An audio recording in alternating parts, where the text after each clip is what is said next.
Missed clues, a failure to connect the dots. One of President Obama's national security advisors says you'll be shocked by a new account of the botched Christmas Day airline bombing. The White House plans to release that unclassified report today, and the president will outline the steps that the U.S. is taking to tighten up airline security. He'll be speaking in under an hour and a half, 3 p.m. Eastern, and you can catch it here live right here on CNN. They are Al-Qaeda's newest recruits, fresh-faced young people from different backgrounds, different countries, many drafted through the internet. Some are American. Octavia Nasser has been monitoring the online movement of the shadowy group known as Al-Shabaab. They call themselves Al-Shabaab, which means the youth in Arabic.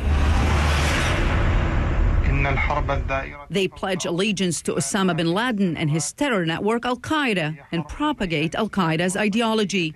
The only reason we're staying here, away from our families, away from the cities, away from, ice, candy bars, all these other things, is because we're waiting to meet with the enemy. Al-Shabaab's enemy is anyone representing Western powers and anyone who aids them or collaborates with them. In a broken African country like Somalia, where 1 million people face death by starvation, the scene is wide open for gangs, pirates, and Islamic militants to recruit, train, and terrorize freely. In propaganda videos and statements such as these posted on radical Islamist websites, we get a glimpse of what they're up to. Al-Shabaab has publicly announced their cooperation with Al-Qaeda in the Arabian Peninsula, a terror group that encompasses several others with the same ideology. Al-Qaeda in the Arabian Peninsula is based on the border between Yemen and Saudi Arabia, but has claimed responsibility for attacks near and far from its base.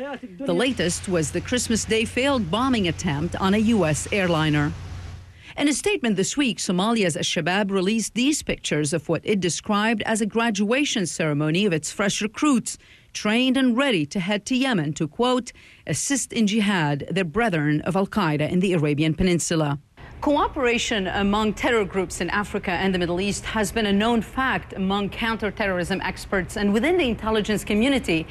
But the new activity, both militant on the ground and online propaganda, shows that the groups are determined to continue their fight, but it also shows that Al-Qaeda is looking to build and strengthen new fronts for its brand of jihad.